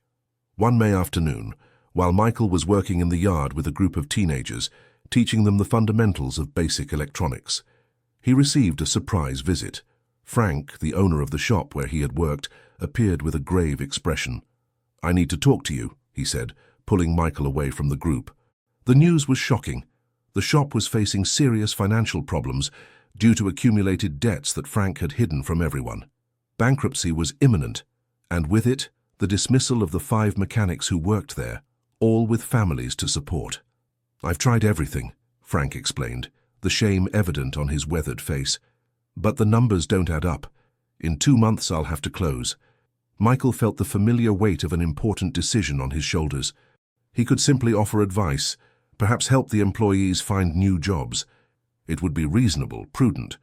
But as he observed the youths in the yard, absorbed in their task, An idea began to form in his mind. A bold, risky, but potentially transformative idea. That night, he presented his plan to Emily, to use part of the foundation's money, combined with some personal savings, to acquire the bankrupt shop and convert it into a professional training center with real service to clients. The mechanics would keep their jobs, the youths in the program would have a space for real practice, and the profits, if they came, would be reinvested in the program. "It's risky," warned Emily, always the voice of prudence. "If it fails, we could lose the savings that cost us so much to accumulate." "I know," Michael admitted, "but something tells me it's the right path. It's not ambition or nostalgia for running a business. I want to create something that combines the best of my two worlds, my capacity for business and my commitment to helping others." Emily studied his face, looking for signs of doubt or the old hunger for power. She found none. In their place, she saw genuine conviction, and that special spark that appeared when Michael talked about the youths in the program. "You know what my grandmother told me once," she commented, intertwining her fingers with his. "Sometimes you have to risk something good to get something better. If you believe in this, so do I." The following weeks were frantic. Michael negotiated with Frank, consulted lawyers, met with the foundation to present the idea and secure their support. The plan gradually took shape. The shop would be converted into Second Chance, a center where experienced mechanics would work alongside youths in training, offering professional service at competitive prices. The most surprising thing was the reaction of Michael's old contacts in the business world. Upon learning of the project, several offered support, discounts on supplies, maintenance contracts for corporate fleets, even a space in the New York Chamber of Commerce magazine. "It's curious," Michael reflected one night, while reviewing the business plan at the living room table, with Hope already asleep. "When I ran Parker Technologies, I measured each relationship by its strategic utility. Now that I can't offer them anything in return, some of these contacts are genuinely helping me." "Perhaps they always saw something in you that you yourself didn't recognize," suggested Emily. "Or perhaps you're simply reaping what you sowed when you decided to do the right thing, even at the cost of your fortune."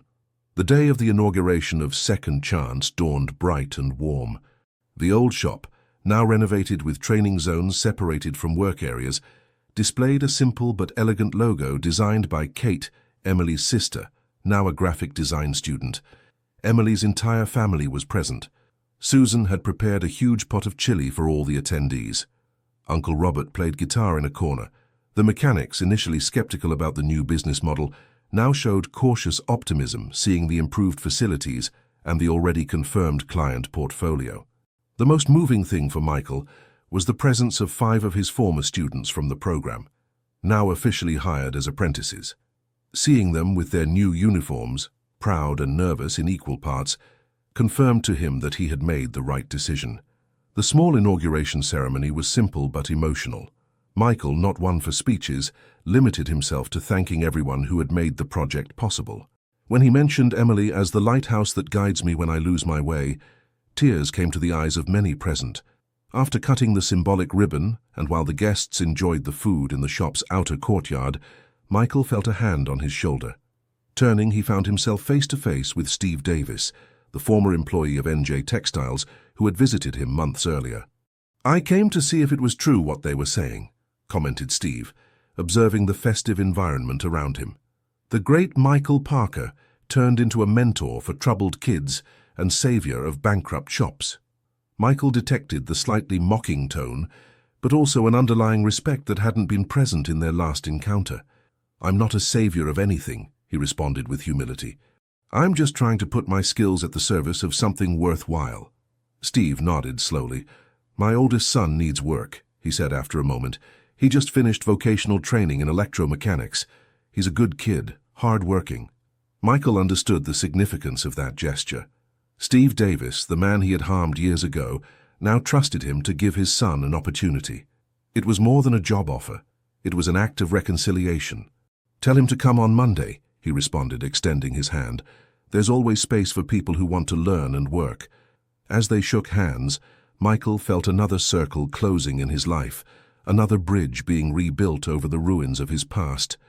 That night, after putting Hope to bed, Michael and Emily went out to the small yard of their house. New York's starry sky stretched above them, the same city that had witnessed their first encounter, their fall, and now their rebirth.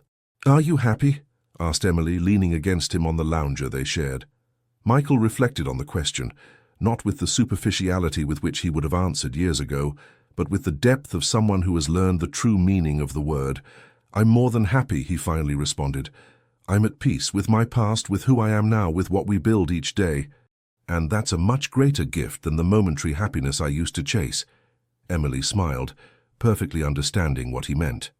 In silence, they contemplated the night sky together, aware that each visible star represented light that had traveled years to reach them, like their own path, long, sometimes dark, but finally luminous. Autumn painted New York with ochres and golds. Hope, now almost 3, ran among the fallen leaves in the small park near home, laughing each time they crunched under her feet. Michael observed her from a bench, marveling at how each small discovery, a particularly red leaf, a fallen pine cone, a snail slowly sliding along, provoked in her such genuine joy. "Daddy, look!" she constantly exclaimed, turning the routine walk into an expedition of wonders. Second Chance had exceeded all expectations. What began as a rescue project had become a social business model that attracted visits from entrepreneurs and educators interested in replicating it. Michael had found a balance that previously seemed impossible to him, managing a successful business without sacrificing his principles or the social mission of the project. Steve Davis's son, Matt, had turned out to be an exceptionally talented mechanic who now supervised the younger apprentices. Some days, observing the shop in full activity, experienced mechanics working alongside youths who just months before had no direction in life, Michael felt a satisfaction that no economic benefit could equal. Emily, meanwhile, had completed her internship with such distinction that the law firm offered her a part-time position, allowing her to continue her studies. Her emerging specialty was cases of companies in crisis and how to restructure them while protecting workers' rights, an area where her family's personal experience contributed a unique dimension to her legal approach. "It's strange," she commented one night while they dined with Susan and Grandmother Rose, who had come to visit from Georgia. "Before I saw the business world as the natural enemy of working families. Now I understand that the problem isn't the companies themselves, but how they're managed, what values guide them." Grandmother Rose, at 85 but with enviable lucidity, nodded wisely. "Money is like water, child. It can give life if it flows and is shared, or it can drown you if you only think about accumulating it." Michael smiled at the simple but profound analogy. How much his relationship with money and success had changed. Now Second Chance generated modest but constant profits, sufficient to guarantee its sustainability and allow him and Emily to live comfortably, though without excessive luxuries. The difference was that these profits weren't the objective, but the means to sustain something with purpose. One November morning, while Michael was reviewing invoices in the small office of the shop, he received an unexpected call. It was Thomas Harris, his former financial director at Parker Technologies. "Michael, I need to see you." The urgency in his voice was unmistakable. "It's about the company. Things aren't going well." They met that same afternoon at a discreet coffee shop near Times Square. Thomas had aged prematurely since the last time Michael had seen him. The wrinkles on his forehead, the pronounced dark circles, spoke of constant worries and sleepless nights. "The company is on the verge of collapse," he explained without preamble. "After your departure, we tried to maintain the course, but the new management's decisions have been disastrous. Too rapid expansion, speculative investments, cuts in critical areas." Michael listened attentively, feeling a contradictory mixture of emotions: sadness for the company he had once built, concern for the employees whose lives depended on it, but also a healthy detachment that allowed him to see the situation with clarity. "Why are you telling me this?" he finally asked. "I left that world behind long ago, Thomas." The older man sighed heavily. "The board wants you back. Not as an employee, but as a strategic consultant for the restructuring plan. No one knows the company like you. No one has your vision." Michael felt the weight of hundreds of lives on his shoulders. Not just the executives and managers, but the technicians, the administrative staff, the cleaning and security personnel, All those anonymous faces he had overlooked during his many years at the head of the company. "I need to think," he finally responded. "Talk with my family." That night, while Hope slept, Michael and Emily talked at length about the proposal in the intimacy of their bedroom. The dim light of the lamp projected dancing shadows on the walls, while Michael laid out the pros and cons, the implications for second chance for their family life. "It's not like the last time they offered you to return," Emily observed. "They're not asking you to abandon what you've built, but to share your experience to prevent hundreds of people from losing their jobs." Michael nodded, recognizing the crucial difference. "Still, I worry about submerging myself in that environment again, even temporarily. The power, the adrenaline of big decisions, I know how seductive it can be." Emily took his face in her hands, looking directly into his eyes. "The Michael I met in that penthouse could lose himself again in that world, but the man you are now, I trust him. I trust that you'll know where the limit is when it's time to come home." Emily's trust, earned through years of joint transformation, was the decisive factor. The next day, Michael called Thomas to establish his conditions. He would work as an independent consultant 3 days a week for 3 months, time enough to design and initiate a restructuring plan. He wouldn't participate in decisions that involved mass layoffs, and his name wouldn't publicly appear associated with the process. The first weeks were surreal. Returning to the corporate offices of Parker Technologies with their marble floors and panoramic views was like visiting a museum of his previous life. Some veteran employees looked at him with astonishment, others with wariness, most with curiosity. How was it possible that the legendary Michael Parker, whose fall had been so spectacular, now returned wearing simple clothes and without the arrogance that had once characterized him? The most revealing thing for Michael was discovering that he could apply his strategic talent without sacrificing his principles. The plan he developed prioritized long-term sustainability over immediate profits, the protection of essential jobs over indiscriminate cuts, ethical innovation over aggressive tactics. "It's brilliant," Thomas acknowledged after reviewing the complete proposal.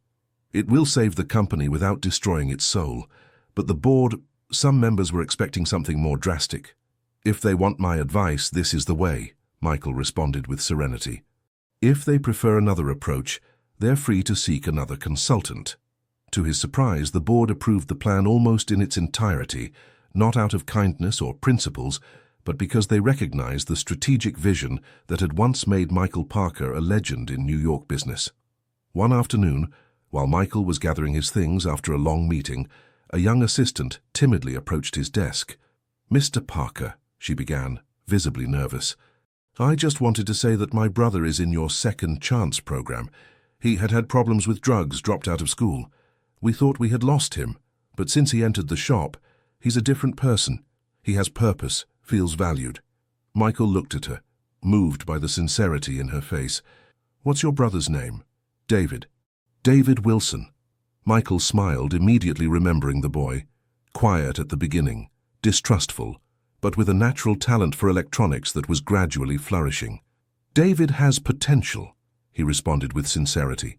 "He just needed someone to believe in him." The young woman nodded, holding back tears. "That's what he says about you. That for the first time someone sees him for what he can become, not for the mistakes he's made." That night, while Michael returned home on the subway, he had categorically refused the offer of a corporate car. He reflected on the conversation. In his previous life, he would have considered the social program as an image strategy, accounting for its return in terms of positive publicity. Now he understood that the true value was in each individual life transformed, in each potential unlocked. Upon arriving home, he found Emily and Hope waiting for him with a surprise. They had prepared together for the first time an apple pie. The result was irregular, with burnt edges and a somewhat raw center, but the expression of pride on his daughter's face as she held the plate made it the most precious delicacy in the world. "I made it, Daddy," proclaimed Hope, her eyes bright with satisfaction. "It's the most beautiful pie I've ever seen," responded Michael, kneeling to embrace her. As they dined, he shared the conversation about David and how it had impacted him. Emily listened attentively, recognizing in his words the culmination of a long interior journey. "You know what my labor law professor told me today?" she commented afterward. That the true business revolutions won't come from new technologies, but from new models that put people at the center, like what you did with Second Chance. Michael shook his head, always uncomfortable with direct praise. I didn't invent anything new. I just applied what I learned in the hardest way possible, that empty success is the worst form of failure.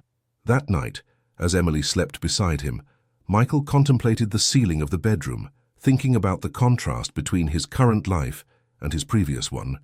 He recalled the nights of insomnia in his luxury penthouse, surrounded by all material comforts, but haunted by an inner emptiness that no acquisition could fill. Now in this modest house, with his daughter's laughter still resonating in his ears and the warmth of Emily next to him, that emptiness had been replaced by a fullness he never believed possible. True wealth, he murmured to himself, isn't what you have, but what you don't need to be happy. With that thought, he closed his eyes and surrendered to a deep and restorative sleep, the sleep of a man who had finally found his place in the world. 5 years had passed since that first encounter in the broken elevator. Manhattan unfolded under an exceptionally clear summer sky, the pollution reduced by a recent environmental regulation that limited traffic in the center. Fifth Avenue, the city's main artery, bustled with activity as always, but with more bicycles and fewer cars, more green spaces and less congestion. Among the corporate buildings rose the tower that had once housed the central offices of Parker Technologies, now renamed and partially converted into a social innovation center where purposeful emerging companies shared space and ideas. On the top floor, where Michael's presidential office had once been located, a special event was being celebrated. Second Chance was turning 4, and what began as a small shop in the Bronx had transformed into a network of 5 centers distributed throughout New York, all following the same model: experienced mechanics working alongside youth at risk of exclusion, offering professional services that financed the social mission. The terrace was decorated with simplicity but elegance. Hanging lights illuminated the space now that the sun was beginning to set, tinting the New York sky pink and gold. In a corner, Hope, now 7, played with other children under the watchful eye of Grandmother Susan. Michael, dressed in a simple white shirt and dark pants, conversed with various guests. Former students of the program, now converted into qualified technicians, businessmen interested in replicating the model in other cities, representatives of educational foundations. Emily recently graduated in law and a junior partner in a firm specialized in social economy, moved with equal ease among the diverse groups. At one point in the party, Michael discreetly withdrew to a corner of the terrace, observing the scene with a mixture of satisfaction and amazement. How was it possible that he was there in the same building where he had once ruled with an iron hand, celebrating something completely opposite to the values he had then defended? Thoughtful as always, Emily's voice pulled him from his reflections. She had approached silently, bringing 2 flutes of champagne, the same they had tasted together that first night. Michael smiled, accepting the flute. I was thinking about circles, about how life sometimes brings us back to the same place, but as completely different people. Emily nodded, perfectly understanding what he was referring to. In these years, she had learned to read Michael like an open book, to recognize the nuances of his thoughts in small gestures, in fleeting glances. Look, she pointed to a spot on the terrace where Matt Davis, Steve's son, was animatedly explaining something to a group of social investors. Who would have imagined that the son of a worker you harmed would now be the technical director of your most significant project? Life has a peculiar sense of humor, responded Michael, repeating a phrase that had become almost a mantra between them. A waiter passed offering appetizers. Michael immediately recognized the aroma: homemade mini sandwiches, the same simple snack that Emily had carried in a container that day in the elevator. He took one, savoring it with closed eyes, allowing the flavor to transport him to that initial moment, to that first crossing of paths. It was your mother's idea, explained Emily, upon seeing his expression. She said it was important to always remember where we came from, no matter where we are now. The wisdom of Susan Wilson, simple but profound, was one of the pillars upon which they had built their life together. Michael had learned more from that self-taught seamstress than from all the business gurus he had consulted in his previous incarnation. In the distance, Hope ran toward them, her blue dress floating like wings, her curls, so similar to Emily's, dancing with the movement. At 7, she was a perfect mixture of both, Michael's determination and analytical intelligence combined with Emily's empathy and creative sensitivity. "Daddy, Mommy, Uncle Robert is going to play guitar and Grandma Rose wants to dance. Come." The girl's spontaneity contrasted with the formality of the event, but no one seemed bothered. On the contrary, the announcement provoked anticipatory smiles among the guests.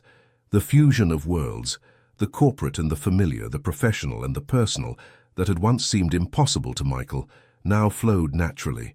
They followed Hope to the center of the terrace, where Uncle Robert, now with completely white hair but the same energy as always, was tuning his guitar. Grandmother Rose, almost 90 years old but with an indomitable spirit, waited at his side, her wrinkled but expressive hands already marking the rhythm. Michael observed the scene when he noticed a presence at his side. It was Thomas Harris, his former financial director, now retired, but still linked to Parker Technologies as an advisor. "I never thought I would see something like this in this building," commented the older man, indicating with a gesture the improvised jazz stage that was forming. "Music, joy, authenticity. We used to have strategic meetings here, remember? Cold, calculated, centered solely on the numbers." Michael nodded. "Different times, different priorities. Different people," added Thomas, looking at him significantly. "You're unrecognizable, Michael, and I say that as the greatest of compliments." Before Michael could respond, the first notes of the guitar filled the air. Rose, defying her age, began to dance with a grace that drew spontaneous applause. Susan joined her, and soon Hope was also trying to imitate the movements with more enthusiasm than precision. "Mommy, you too!" exclaimed the girl, extending her hand toward Emily. With a smile, Emily joined the improvised circle of dancers, her movements natural and fluid, as if the southern blood of previous generations ran through her veins, dictating each gesture. Michael observed her enchanted, as beautiful now as that first night, but with a confidence and serenity that only years and shared experiences could bestow. Her simple but elegant dress moved with each turn, her eyes shone with the light of the New York dusk, and in each of her gestures Michael could read a story, a memory, a moment lived together. "You should join," suggested Thomas with a smile. Michael shook his head. "I have 2 left feet, I prefer to observe." And it was true. In that moment, nothing gave him more happiness than being a witness to his family's joy, to the culmination of an improbable path that had transformed not only his life, but that of so many people around. When the music reached its climax, Hope ran to him, pulling his hand. "Daddy, come, Grandma says even you can learn to dance." The laughter around him was warm, inviting. Michael, who had once governed that same space with calculating coldness, allowed himself to be guided by his daughter to the center of the terrace, where Emily received him with a smile that still, after so many years, made his heart race. "I don't know how to dance," he protested weakly, aware of the amused looks around him. "It's not about knowing," Emily responded, placing one hand on his shoulder and taking the other in hers. "It's about feeling, about letting yourself go." And so, under the increasingly starry sky of New York, with the city stretching at their feet like a sea of lights, so similar to that first night in the penthouse, but so fundamentally different, Michael Parker took his first dance steps. Awkward at first, unsure as his path to redemption had been. Then more fluid, guided by Emily, supported by the smiles and applause of those surrounding them. And finally, almost natural, as if he had always carried this capacity within him, waiting only for the right moment and the right person to manifest. As they turned together, Michael thought about all the turns his life had taken, about how the broken elevator that united them had been just the first of so many seemingly accidental moments that, viewed in retrospect, formed a perfectly designed path to this moment. "What are you thinking about?" asked Emily, reading as always the introspection in his eyes. Michael smiled, leaning to speak in her ear while they continued moving to the rhythm of the music. That night, when I whispered, "I can't stop anymore," I had no idea how true it was. I can't stop loving you, trying to be better, thanking each day for having found you. Emily returned his smile, her bright eyes reflecting the lights of New York. "Then never stop." "I won't," promised Michael, and sealed that promise with a kiss that contained everything, the past with its errors and learnings, the present with its imperfect but authentic fullness, the future with its infinite possibilities. Around him, the family, the friends, the youths whose lives had changed thanks to Second Chance, all applauded and celebrated, not just the anniversary of a project, but the complete transformation of a man who had had the courage to lose everything to find what truly mattered.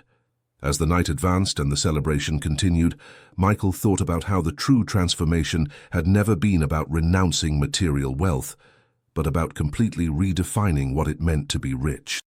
It wasn't about possessing less, but about valuing more what was really important: Emily's unconditional love, Hope's crystalline laughter, the simple wisdom of Susan and Rose, the loyalty of true friends, the purpose of creating a positive impact in the lives of others. And in that thought, the circle was completed. The man who had once built an empire based on ambition now found his true purpose in simplicity and authenticity. The orphaned boy who swore he would never be vulnerable again discovered that true strength was precisely in opening up, in risking to love, in allowing himself to be fully human, with all the imperfections and marvels that entailed. New York stretched below them, the same city that had been witness to their encounter, their fall, and their redemption.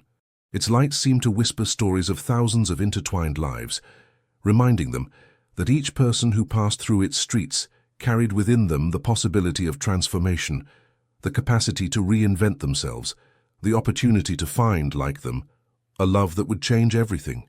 And as Michael held Emily in his arms, with hope dancing around them, he knew with absolute certainty that he wouldn't change a single moment of his path, not even the most painful ones, because each step, each decision, each error, and each success had led him exactly where he should be. Here, now, home. Thank you, he whispered against Emily's hair, a simple word that contained universes of meaning. She didn't need to ask why. After so many years together, some things didn't need explanation. She simply rested her head on Michael's shoulder and responded, "Always." And in that single word was everything: a healed past, a full present, a promising future. The story of two imperfect people who, against all odds, had built something beautiful on the ruins of what they once were, demonstrating that true redemption isn't in erasing the errors of the past, but in transforming them into the foundations of a better life. The white lace dress that trembled that first night had long been stored away, but the trembling that Emily felt then, when contemplating an uncertain future with Michael, had transformed into an unshakable certainty that some love stories aren't perfect, but they are perfectly real. And that sometimes, when Manhattan lights up under a starry sky, the magic isn't in the city lights, but in the hearts that beat in unison, celebrating the everyday miracle of loving one day more, a little better, with a little more wisdom and gratitude.